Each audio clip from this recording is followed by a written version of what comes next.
listeners. Hello, dear listeners. Thank you for joining us again. Hi, Mohan. Hey, May. Hi, Munish. Hi guys. And everyone Hey, who's out there listening to us. Uh, Thank you for being again. I missed you. We had an amazing product tank meetup this Saturday, and we had a topic which is so dear to you all, and that's product discovery. So we had it, and I could not but think of myself that hey, Munish should have been there, Amaya should have been there, Mohit should have been there. We did miss some of the insights and the caliber too.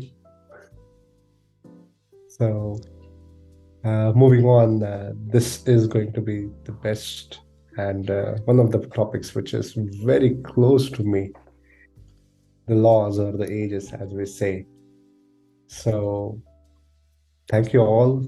Thanks to our listeners for joining us. We are today talking about the laws of nature, the 5 or 6 laws of nature that help run things in the world.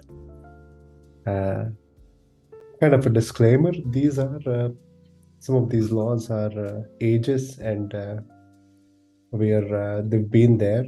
The world works with them, without them, but when it does, when the law strikes, we know that the law has, you've been hit by the law, and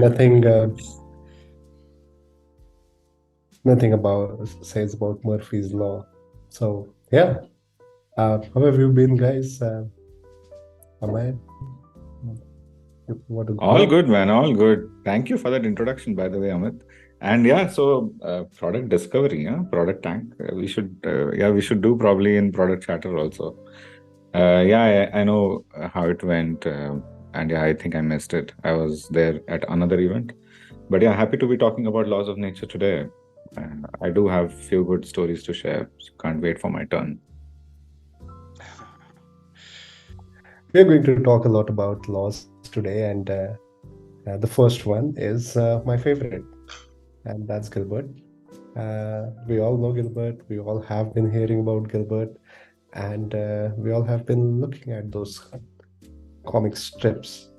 However, there's a law which Gilbert talks about, and that's an interesting one, which says the biggest problem at work is that no one tells you what to do. Interesting. We have seen many reasons, many project managers, many program managers, and many various departments which are built around telling people what to do, but never in the most exact terms. I have an example. For example, flexible hours or flexi time is where people can choose when they are starting and when they are finishing, as long as they complete their required daily hours. While this seems like boon for work-life balance, it can sometimes lead to confusion, meeting schedules, and even collaboration requirements. More often than not, there are people required to come at the same time and leave at different times. There's a misalignment, there's miscommunication, and also a drop of productivity. It's no clear instructions which we have seen and are given regarding team collaboration, availability of meetings, or even expected responsiveness. Employees sometimes even feel lost of having their performances get hindered. So yes, I think that's something we might want to avoid when talking about, having Gilbert's law in play there. Anyone has any other examples which they might want to share about how Gilbert's law manifests? And Amaya, I can see you raising hands. So Yes. So yeah. So especially product management, where we deal with a lot of ambiguity, right? The most common thing which I've seen misunderstood is empathy. And nobody tells you how to be empathetic. It's kind of assumed that because you're a human and maybe you would identify with the same paradigm that your users are in, you would be empathetic to your users. But I don't really think people truly understand that word. I'll give you an example. I did a Gemba walk in a manufacturing plant today, and I completed 14,000 steps, which is a usual. It's a very usual for somebody who works in an assembly line or in a manufacture plant on an everyday basis.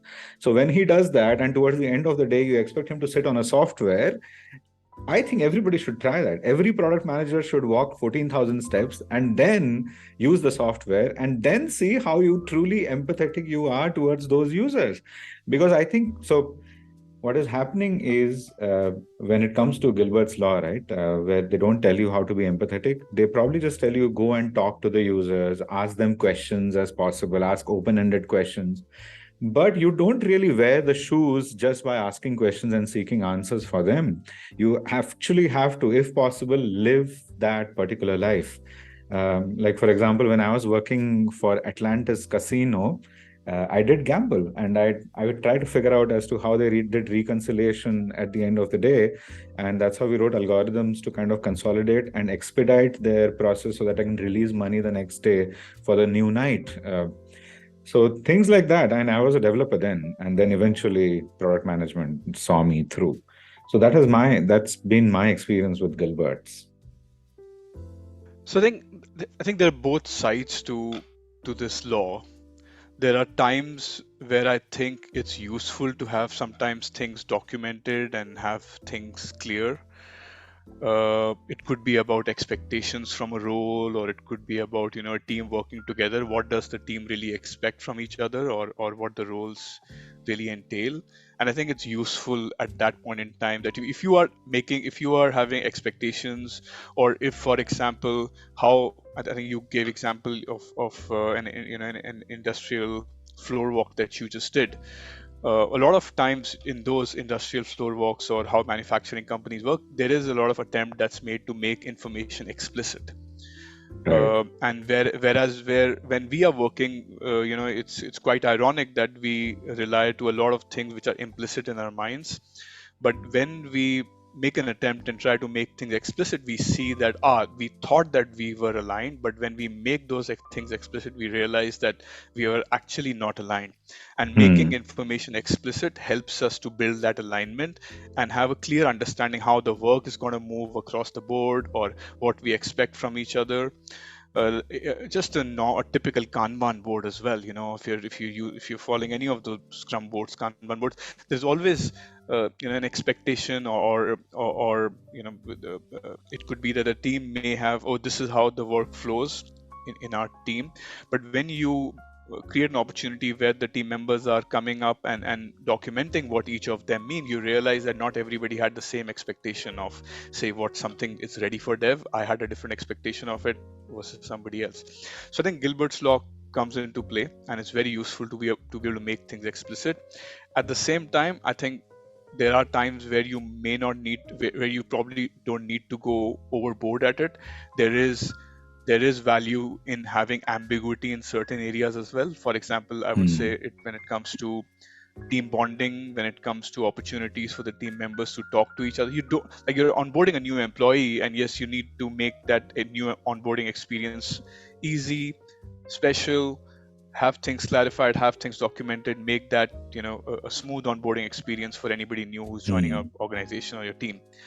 But if you really go overboard at it, and you reduce the element of people coming together and spending time with you, or even in the software development, there's a concept of pairing where there's a driver, there's a navigator, and it's a great opportunity for new team members to kind of spend some time with more experienced people on the project, understand how things are happening, and you kind of learn about things through conversations rather than things being made very explicit in documentation.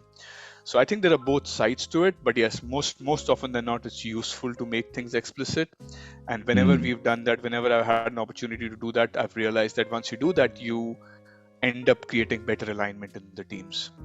So yeah. Fantastic. Right. I love that point That because that has been known to kill innovation as well. So if you keep spoon feeding people, that reduces their ability to actually be creative and think something else, like think completely out of the box. Yeah. And even empathy, even empathy sometimes it's better formed through engagement, through active Mm. engagement, and not sometimes just through a documentation that's been presented to you. And like when you actively Absolutely. engaged and you saw that you walked 14,000 steps in a day, and then you're at 11 o'clock in the night, you're expected to do a podcast. You see what Exactly. those people are Yeah. kind of going through. So yeah, I think that there is value in that, but you also need to know at what point in time you need to stop and focus on real engagement as well. Yeah. I think you folks covered, but the point of innovation is pretty relatable, right? When we talk across with the teams, when we work closely with the teams, right? Take it a trivial aspect, which is about story and its details, right? So one thing that is always debatable, and we get into conversations is how much info is useful, to what extent, and on what it should cover, right? And there's no right or wrong there. I think Mm. if you are giving all the information explicitly, it kills the innovation. It actually, then we would need robots and not engineers to build it, if you ask me personally, right? So that's why, I always take a stand where, this should act as a reference, which gives you at least the definition of done, as well as the bare minimum details that helps you to drive the outcome. And rest of the things, I always wish and look forward that it is up to the team to take it forward. So I think we have to maintain a balance being a product manager. Even you do any of those things, from discovery to user discussions to even coming up with the synthesis, right? So I think whenever we radiate the information, it is very important that we keep a balance of how much it should be done and to what extent, right, in any of the things that we come up with. okay. So next up is Brooks Law. Munish, what are your thoughts about Brooks Law and the impact of it? Cool. So I'll share some. I'll talk about the Brooks Law specifically as well, but let me explain it through the context of a story, perhaps, and something that we're kind of very familiar in hearing, right, in software development or in project management in general, is the man-months. The whole thing around measuring or estimating something in man-months. And imagine we are building a house, and it takes a laborer, say, 10 days to build a room. And if we were to reduce the time to half, well, what would we do? Well, most probably we'll probably engage two laborers, and who will most likely complete the room in half the time. And here the principle is that the work is the same, and there is a clear way in which that work can be divided into more than one person. And in that division, those two people, they really do not need to communicate much with each other. And then that helps us to probably deliver the project in half the time if we engage twice the manpower. And that's where the concept of probably man-month is fitting quite nicely if you're estimating something in that term. Now, let me share a personal experience of a software development project. And so there was a particular initiative that I was a part of, and we literally only started with a 2-member team, one product manager and one engineer. And after a few months, we had 2 engineers, right? So it's still a pretty lightweight team, 3 people. And to be, very honest, the project was going just fine. We were doing quite well, I think. Just a very small team. 3 people are most of the times always aligned. Could actually deliver the project through conversations. No need for Jira, no nothing. And there was always, the kind of a real time collaboration and ongoing alignment, and everything was going just fine.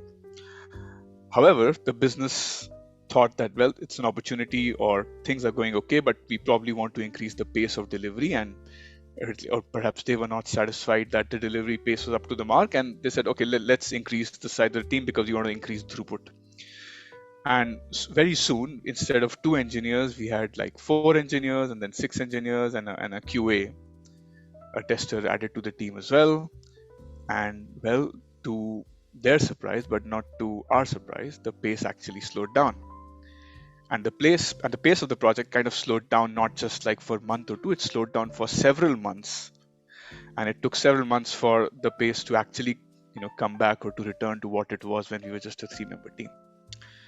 Now, why the whole man-month kind of a concept, which worked like a charm in a construction project, or digging a hole, if you ask me?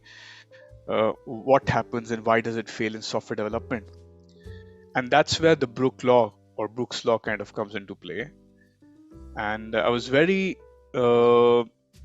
amazed to see that. So Fred Brooks, who wrote the law, he was a software engineer. And any guesses when he would have written this law? He was a software engineer. And the law is about software projects, Yes. right? Any guesses? Just before Or if you guys know Agile, about just it? before Agile came in, maybe I would guess. I think it would have been Waterfall. I think Yeah, way 25 before, years ago. way before Agile. So this was written almost 50 years ago, by the way. Wow. So this was written in 1975. And he wrote that adding manpower to a late software project makes it later. All right. Yes. So let us go a bit deeper and find out what happens if we add more people to a software project. And as you imagine in our case as well, when we got more and more people kind of kept on getting added at a staggered, it sounds very this thing, oh, let's stagger the ramp up, let's keep on adding more people to the team. It actually ensures that every time the team is just in a kind of a ramp up mode, and the new engineers are always getting ramped up to the new context, to understanding how the code base is functioning, what are the ways of working of the team, and all that thing involves training, all that involves handholding. And not only does the new engineers take time to get productive, but the previous or the team that was currently there, they spend time in ensuring that the new team members get onboarded, and it kind of dips their productivity as well. And people rarely factor that. And if every time I heard that, oh, let's add a few more engineers, and well, things would be a bit different. I think the other variable or another factor that comes into play, which makes the Brooks law very, very useful and very legit, is the whole partitioning of work. So when we are partitioning something like a construction project, or let's say we are digging up a big hole in the ground and we want to add more people to it, software development not essentially kind of works like that, right? I mean, there are some things which are just not as divisible as a construction project. And even if it's divisible, then are they independent of each other?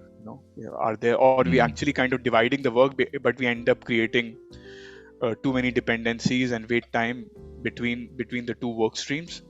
Like, it takes a woman 9 months to have a baby, right? Give and take a few weeks. But and no matter how hard we try, bring the best project managers and best whatever in the world, there is no way we can engage 9 women to have a baby in a month.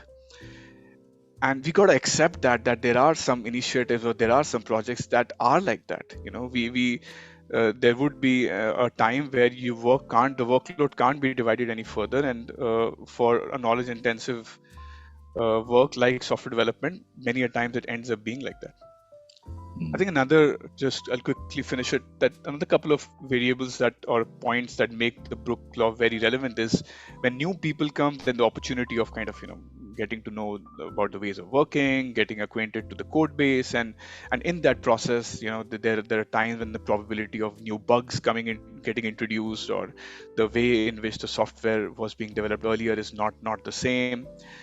And a very important point is, especially in this whole remote world, is about the communication lines. Now, when we are just three people, there are three lines of communication. But when more and more people engage, like when you have 7 people at one point, and there are 21 lines of communication, because every person can talk to everybody else, or may need to talk to everybody else. And for a typical software development team, which has about 10 to 11 people, there are over 50 lines of communication that kind of comes into play.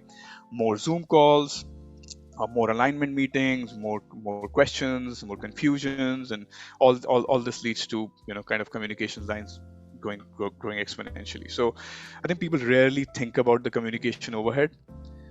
And I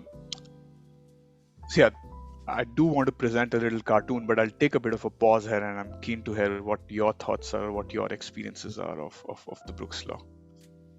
I can take a stab at that. So somehow, all of us might have encountered this kind of setup wherein clients usually ask across, or the stakeholders or someone, on the hippo side of things, who's just looking at the timelines. just looking at that Gantt chart or something, and the effort it takes for that individual to move that is just a whisker, right? But some what they look across is, okay, move needle to the left side, I bring in more people and the work would be done. So if you really see, there is an assumption in the head. And typically I've seen this into organizations where they have an engineering first culture. They don't think about a product, they don't think about people, culture, processes, right? It's all across that they think, okay, someone comes into the system and they are all ready the very first day. So nobody gives a damn, what an onboarding is, what it would take to get acclimatized to the system. So in a way, the people are treated as just an interchangeable individuals who are just plotted here and there, and they are given the right tools and right choices, they'll do wonders. So somewhere, this hits us badly, and the landscape we operate, a lot of times people are forced to agree to this kind of setup, and they are bound to fail. So I am completely in line with Brook's law. I've seen multiple failures where, just to get faster to the market, putting up a skeleton which is not sustainable. Even if you get the first pass, wherein you might be able to build up something, it might fail in the demo, in the first launch, but definitely it's not going to sustain for longer, right? You are just a short-lived if you're following this procedure, to my thought. So at what point does this adding more resources becomes ineffective? How do we know that we are in a Brook's law situation? Am I or anyone would like to talk?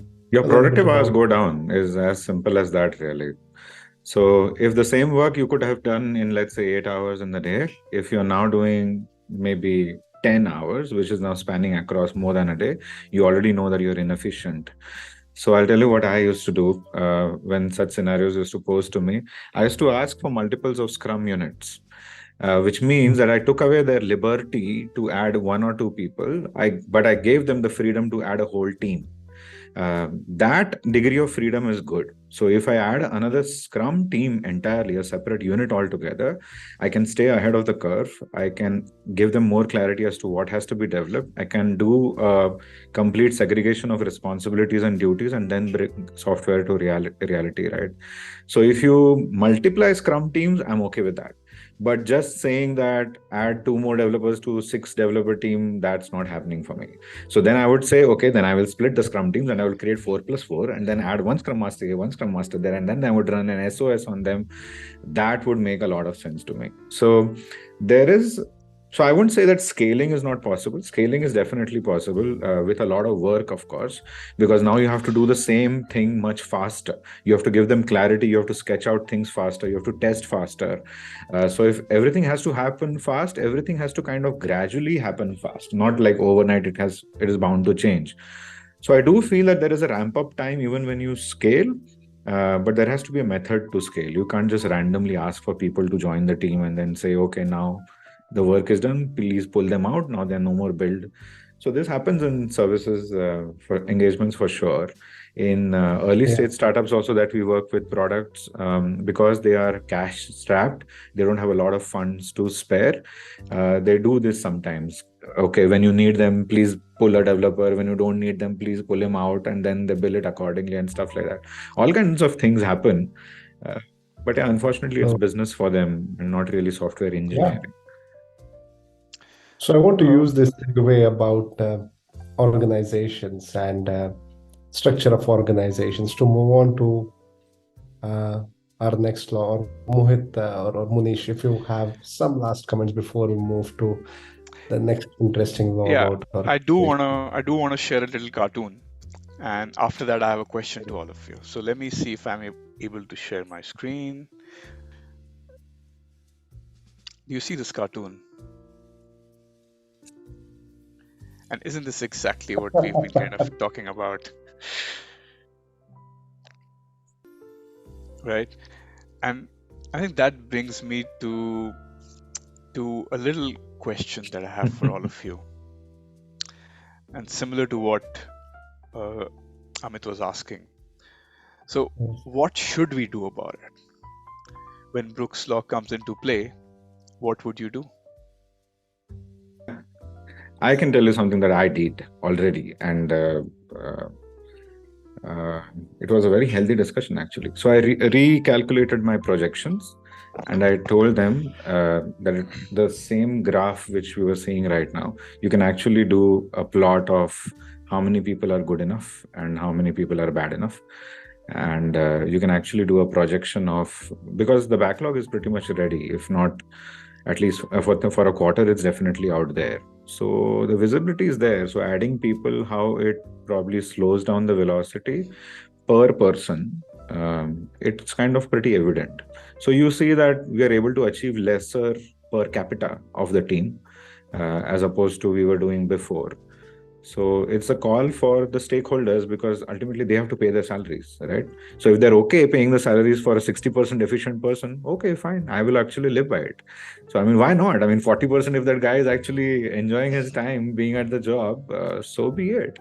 But I have most likely seen that they would not accept this argument and they would revert and they would say, no, okay, I'm okay with doing 80% efficiency, please continue. And that has been a win-win argument most of the time. I was thinking about this, and of course I have some things to kind of feedback to that. But I was amazed to see how Wikipedia responded to it. I really loved their idea.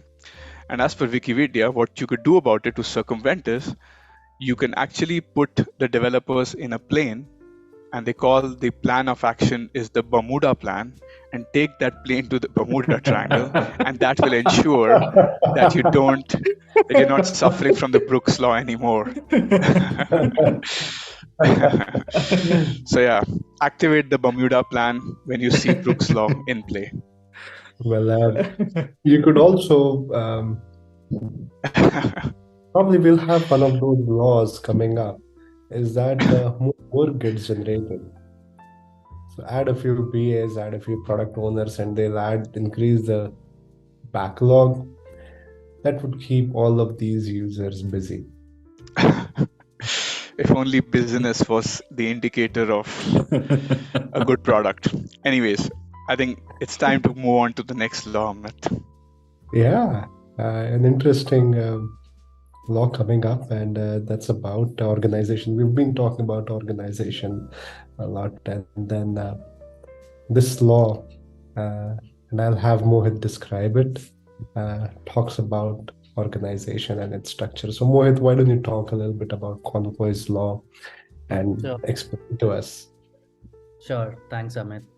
So I think where I want to start across about Conway's law is, how many times when we try to think about product design, what gonna be the product structure, how much importance we give to the team interactions, the org design, and also the interaction patterns between the teams. What are the communication channels, how they are placed, and all that. At least to my understanding, we don't give it a lot of importance. And I can take, my personal experience, and I've also talked to certain people. So it clearly comes out, right? Like, when we are thinking across how our product is gonna be structured, what it gonna be look like, what it's gonna be, as simple as a website and other thing, we don't even think how the organization is related to it. That's where this Conway law comes into the picture. It's not more of a conformity law where it is right or wrong. It is more of a descriptive observation, and I'll also talk about my experience that we are facing these days. So it clearly says, how your communication channels, how your team is structured. It clearly reflects across into your product design, your product architecture, and how your product is built in. So just think it across. Nobody in today's world want to be a monolith, but they don't realize, their team structure itself is built in a way that there is a boundary, there is no communication, and they still don't have any liberty. So that's one way to look at it. If you really see, as I said, that this is not right or wrong kind of setup, there's also an inverse Conway maneuver that we always talk about, which is all about, if you really want to get to a way that how your product should look like, it's always good to see how your team is structured. It's more across, you have figured out a product, you are late in the game, you see, okay, this is my best way to put in the product and the system design and everything. Now go about and change your team structures and their communication channels. And that's pretty much, the problem that we are trying to solve in our day-to-day, at least the current setup that we are. I'll give you this elaborated view, what we are trying to do. So this is a payment company.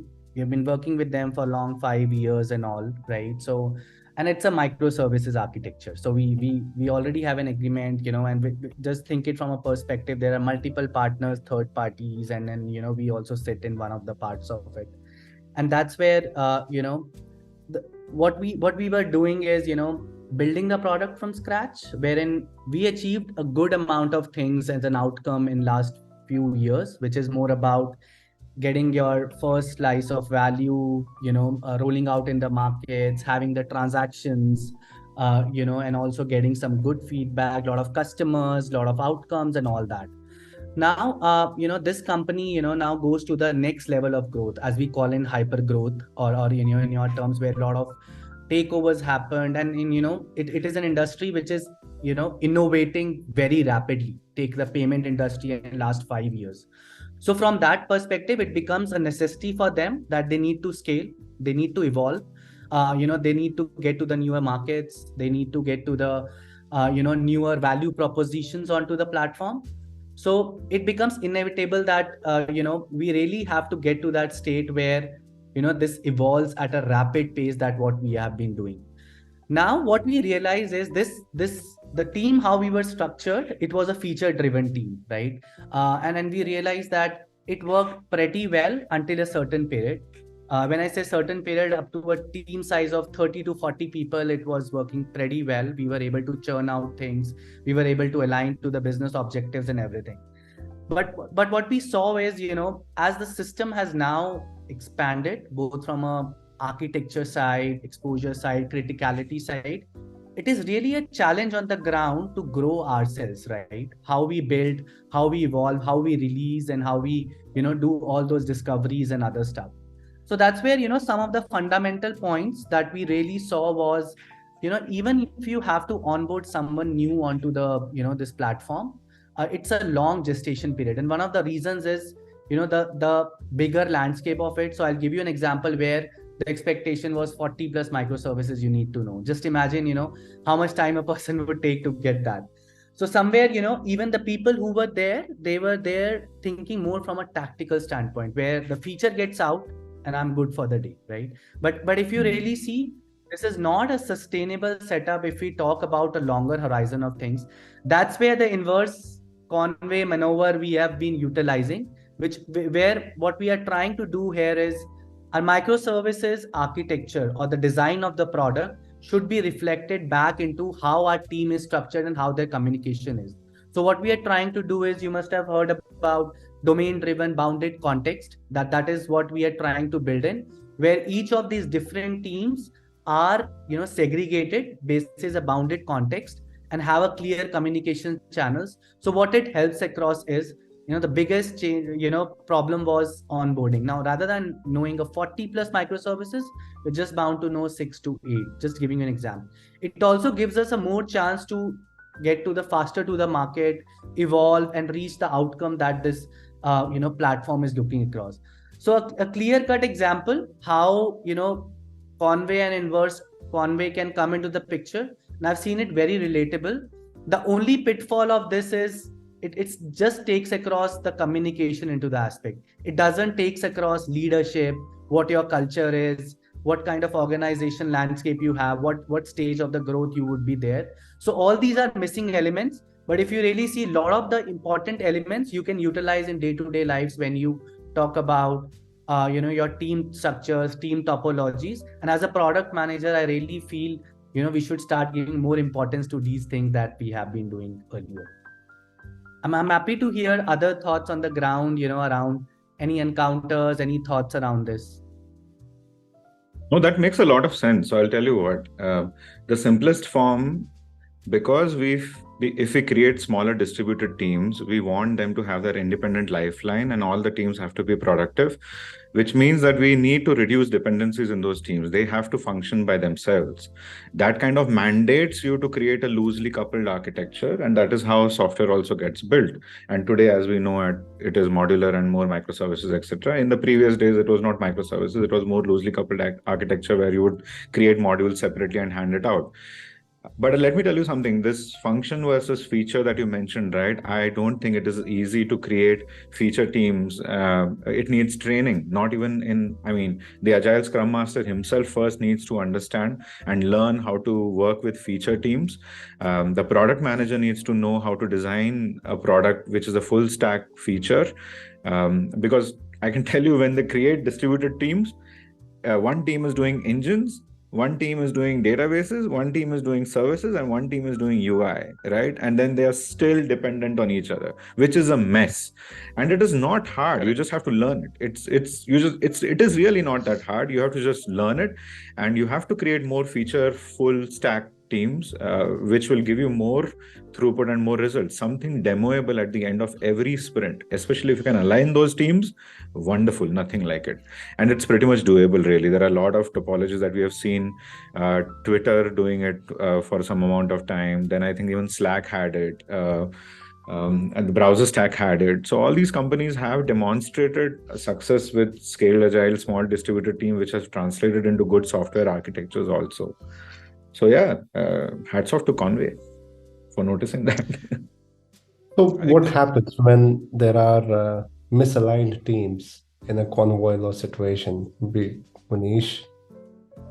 Coming up with the realization that we've had with the Conway's law, Amir and Mohit, they both spoke about kind of feature teams, or building self-sufficiency between a single team and enabling them to kind of deliver things end to end, and having many such teams, smaller teams, rather than having large scale teams. And I think I'm completely in agreement to that. I would like to take that philosophy one step ahead, and something that I've kind of been pondering over. I will be honest, I've not gotten a chance to actually experiment this in a real life project, but I have kind of want to do this at some point in time, which is metric based teams. All right. So, and what I mean by that is that instead of building a team that delivers a feature which is good, an even better way of building an organization or building product teams would be teams in charge of achieving outcomes. And it is and yes, sometimes an outcome might be too big. So in that case, you kind of learn something from by working with Chris Matz. You can build that metrics hierarchy and identify a product owner to be responsible for a particular metric that he or she would be kind of achieving. And that would be the responsibility of that team to help that product move against that metric, and building the end-to-end team that will help move those metrics. And I think that would be a great way for us to be able to have more nimble, more outcome-oriented teams that are not just delivering features, but they're actually delivering outcomes, and they're actually moving metrics. And that's something that I want to try and experiment with some teams at some point in time. But yeah, that's how I would say that, with the wonderful realization that we have from the Conway's law, we need to come up with ideas and experiments on how best to integrate it and see the impact of that onto our software and also onto the product. Yeah. Wow. I want to use that to move to the next one, Walson's law. And Amar, if you could talk about what it is. It's a very niche law. Not many people know about it, but could you tell us what it is and how it is very important to us? Why? Yeah. So when I dig further, I realized it was niche. I didn't know it was niche.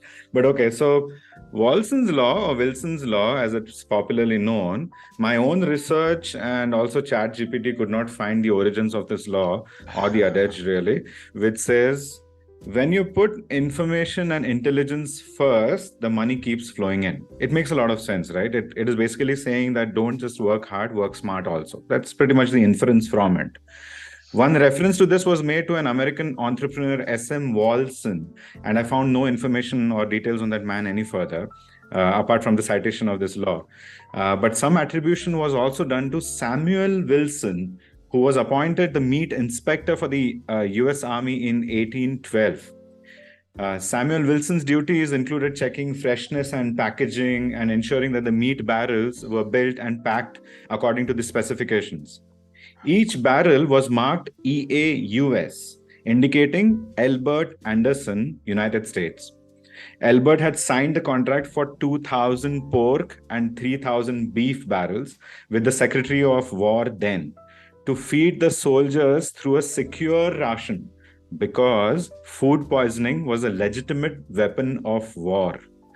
The majority of ENS Wilson's meat was shipped to a camp of 6,000 soldiers in Greenbush, New York, while soldiers from Troy began to acquaint Samuel Wilson with his nickname, Uncle Sam. Over time, any army property marked in the US also became linked with Wilson's name, and Uncle Sam became a figure of speech to describe United States. The name stuck on, and so did the endorsement of meat, its quality and safe consumption. Needless to say, the money kept flowing in. The adage also goes with another story of a Chinese taxi driver in Britain. A naked British woman with not a single piece of clothing on her, passing by on the road, stops the cab to hitch a ride. As she enters the taxi, the driver stares at her from head to toe and keeps looking and looking. The woman asks, "Have you never seen a naked lady before?" The taxi driver responds, "I'm not looking at you because you're naked, but because I'm wondering where do you have the money to pay me for the ride." Hence, when you put information and intelligence first, the money keeps flowing in.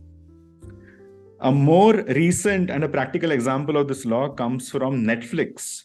From the data they gathered, they took two drastic steps in their pricing strategy last year and this one. Introduced a concept of a household wherein devices connected on the same network could share an account subscription, and all the devices elsewhere would have to re-log in or get themselves a new account. They also introduced ads on their lowest pricing tier, thereby pushing avid viewers to upgrade their plans. These actions came from several metrics and data insights, though primarily focused on devices per account, streaming data per device per account. And we should note that there are no metrics. These metrics don't have a right or a wrong value. What you essentially need to study is the statistical distribution to find outliers or anomalies. This move from Netflix did not have predictable outcomes. Yet, they succeeded in adding 5 million new accounts and subscriptions soon after this forced renewal, spiking that quarter's revenue to an all-time high. This was Netflix. An example closer to home comes from a company with a 75-year-old legacy, Asian Paints.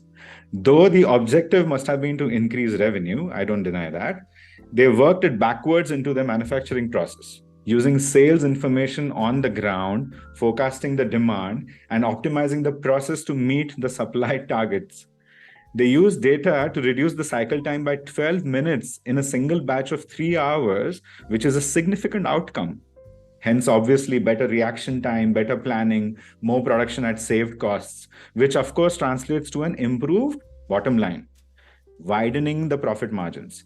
For instance, in 2023, now, their booked year-on-year quarterly profit rose by a whopping 52%. So if you have not bought their equity, you should right away after this call.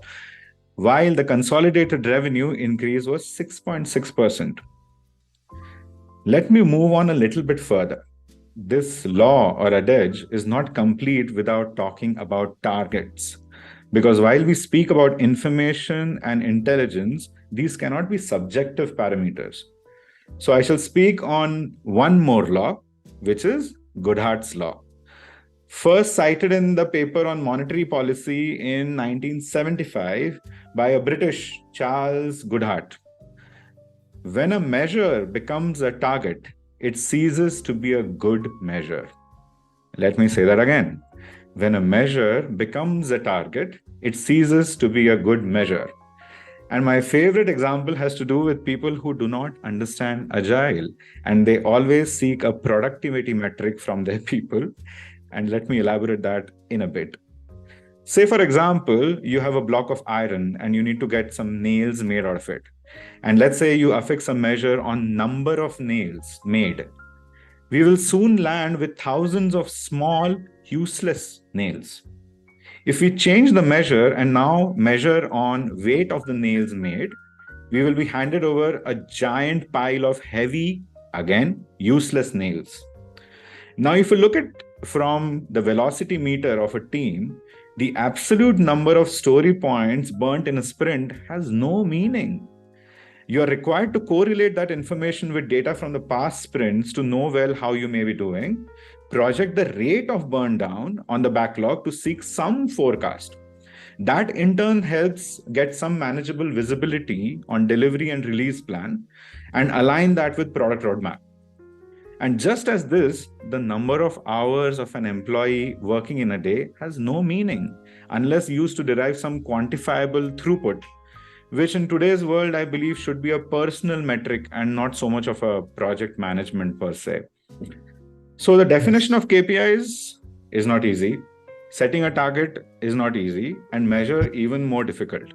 But I can tell you that if you figure this thing out, you will have a scientific way to foresee your success. We see this happening every day on LinkedIn. How many times have you seen a post with an irrelevant selfie being attached to a post which speaks of a completely different topic? If virality is the new measure of their 15 minutes of fame, people will game the algorithm, and then LinkedIn loses that battle. Because at least people like me will question the original intent of the author. That's an immediate unfollow and remove connection for me. And this law also, this is the law why I also have stopped looking at India's GDP numbers. When a feature of an economy is picked as an indicator of an economy, then it inexorably ceases to function as that indicator because people start to game it. And I'm not an anti-national, by the way, for the record. I'm just not comfortable anymore planning my personal finances with what the government and the banking system is trying to tell me. So, in summary, put information and intelligence first, money will flow. When gathering information and seeking insights, see that the measures will stand truthfully on some sort of pedestal. What do you guys think? Isn't there a saying that if you beat the data enough, you could get whatever result you want from the data? Yes. Yeah, data is all about perspectives. You can paint any story that you want, really, with the data. Correct. Yeah, there is a book, interesting book that I read also, How to Fool People with Statistics. We had one of an interesting engagement wherein the success was measured by the client by the number of story points, right? So it was like, they wanted to roll out in the market and they had their huge backlog and then they had their own fictitious estimations. And then what they came across is, okay, we need this 1200 points to be out, irrespective what the underlying reason is, what kind of estimations have been done. And that only success was we get the story points. So somewhere we realized even in the starting stages that this is not working out. So that's what it is coming across, wherein when you try to measure the target itself goes for a toss, right? So right, in that case, mostly what is going to happen is that people are going to overestimate the story points, right, just to meet that particular target. So yeah. And that brings me to the Hofstadter's law. That's where it exactly, because you always end up overestimating. However, as per what Hofstadter said, it will still take it longer. Yeah, even if you account for Hofstadter's law. Even if you account for the Hofstadter's law, it takes even longer. And that's the whole thing about Hofstadter's law. And that was some stories that I had that I thought might be rather an extended version of this was wherein even our billing was happening basis the story points. Now imagine the massacre this would bring in onto the ground. Where the estimation would go for as spike as they can, and then you don't know, right? Like how you are estimating, how you are befooling and other things. Who was this genius? So this Well, I'll tell you off the track, pretty relatable and something we talk frequently. this happens a lot in companies that measure through Google Analytics. I know a company that wanted to measure success of Google Analytics by impressions. And boy, they had a lot of impressions of of their website. No Um, conversions. no conversions. So, yes, it does there. And then there was a company that was measuring success by how many calls does a customer service agent makes a day. And boy, those agents would make about 30 calls a day. Hey, Wow. I'm here. Want to buy? No, we'll shut it off. Okay. So, yes, it has to be the number of call, not the quality of call. True. I mean, so the popular example is also about automobile sales, right? You tell an agent to sell maximum cars, he will sell a lot of cars, but at a loss. So that's not the point, really. So we've had and seen a lot of laws being there, and these are essentially one of the more important laws, as they can see. I think an important law which we must all know about is the Brandolini's law, or the BS asymmetric principle, as they say. Let's just say it, paraphrase- bullshit. Amit, you need to Yeah. say it, bullshit. No, I think whatever you say, I'm never going to say bullshit. You just said it. So the verbatim the law states, and it's very interesting and so relevant today, is that the amount of energy that is required to refute a bullshit is an order of magnitude bigger than to produce it. Interestingly, we see a lot of misinformation going these days on internet. X, formerly Twitter, Instagram, Facebook, social networks of all magnitudes and size have had some version of BS playing out. So and so that these euphemisms or this misinformation have entered our homes as well. Health care, where humans are most vulnerable, this is most prevalent. And I would like to talk about a little example and very personal too, when my wife mentioned that, hey, there's a way you can increase your hair growth. And sorry, I mean, this doesn't fit. I'm Yes. taking it personally. As I can say, we'll need more time to refute it. So you can increase your hair growth, and you can have your skin glow if you just stand on head, or there's a way you put your legs up towards the wall and stand upside down. Strange it seems, and yes, a person like me would have to try it. But then I read more about it, and it's crazy. This is not how it is supposed to be. The body adjusts when there is a change in posture. There are multiple functions of the body, and the muscular function, there's the skeletal function. They all run in when there is a change in posture. So in a healthy human being, when you are sleeping, when you're standing, or when you are even upside down, the body will ensure that only the right amount of blood goes to head, to skin, wherever it's needed. It doesn't, we don't work in like if you stand upside down, more blood will go to your head and magically hair would start growing. It took me about Yeah, by that logic, I would have a lot of hair on my feet, right? So,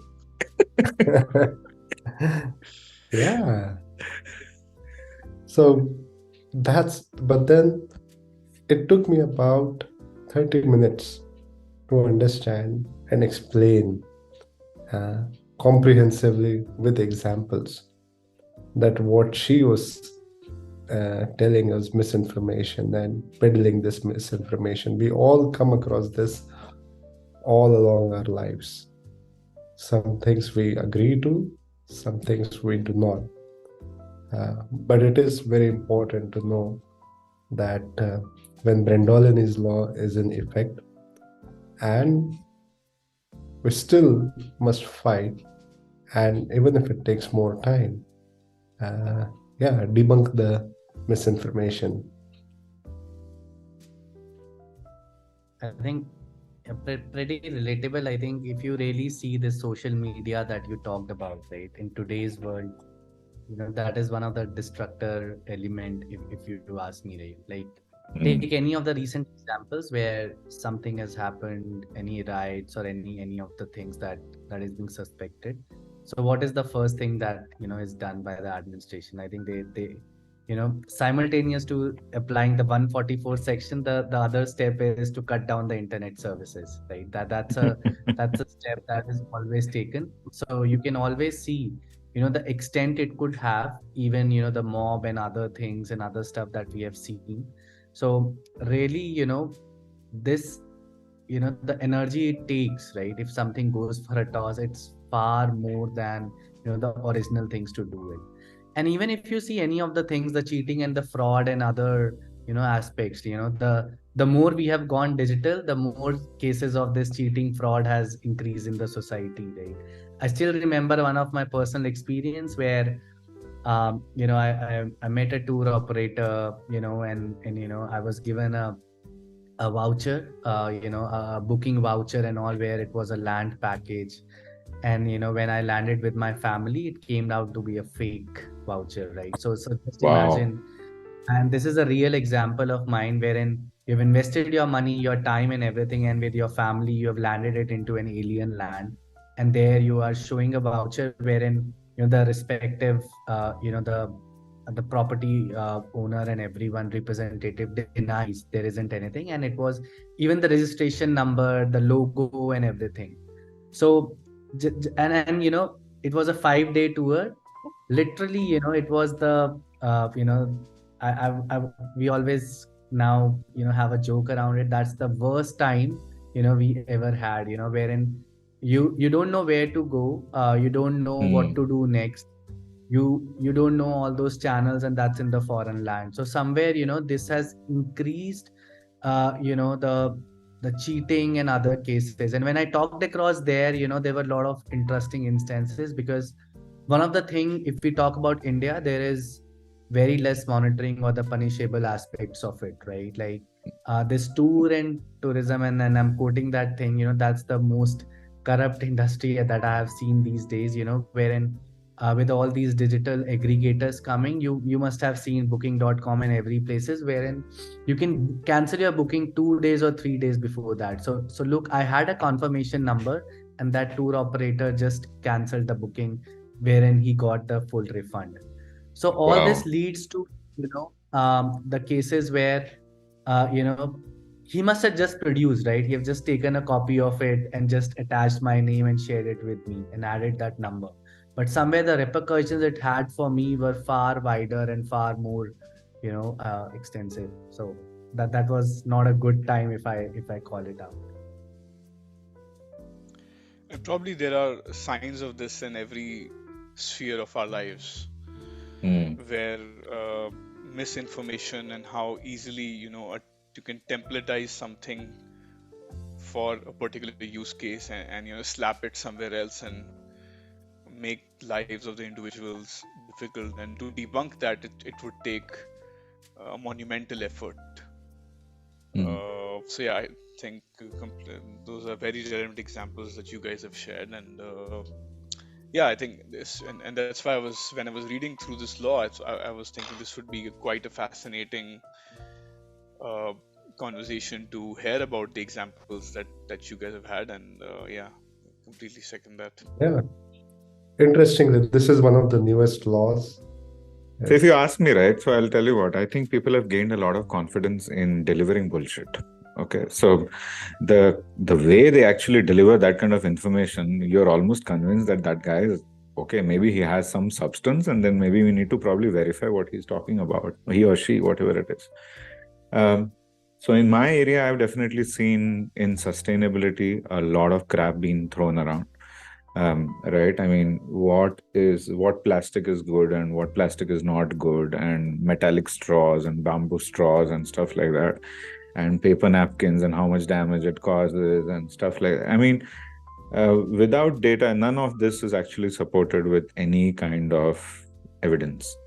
And I think over a period of time, when I have become a student of STEM, I have actually started to detest all of these theories which have come about, whether it's in pharma, in food industry, in health industry, how to lower your BP, how to reverse your diabetes, and so many crazy means and trials of doing that you're not even sure that if you want to even refute them or if you want to prove them wrong, it would probably end up damaging your own self, right?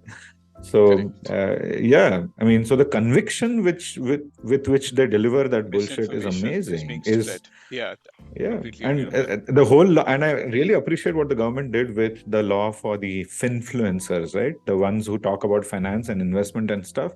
I have seen so much bullshit been thrown around there, that invest here, invest there, why not buy this, why not buy that? And again, they talk in such a manner that, I mean, it's a God-gifted skill to lie that confidently. But I think that law was required. There are very few good finfluencers who make sense and who talk well. There have been so many reels around whether you should choose the next new tax regime or not, whether you should invest in LIC or fixed deposit, or just go all out equity or mutual funds and stuff like that.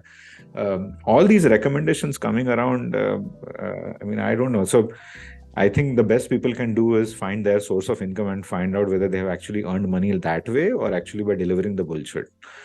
So yeah, this law has been prevalent for the longest amount of time now. It needs to. I mean, I think it's going to be around for much longer than we can even handle. Yes.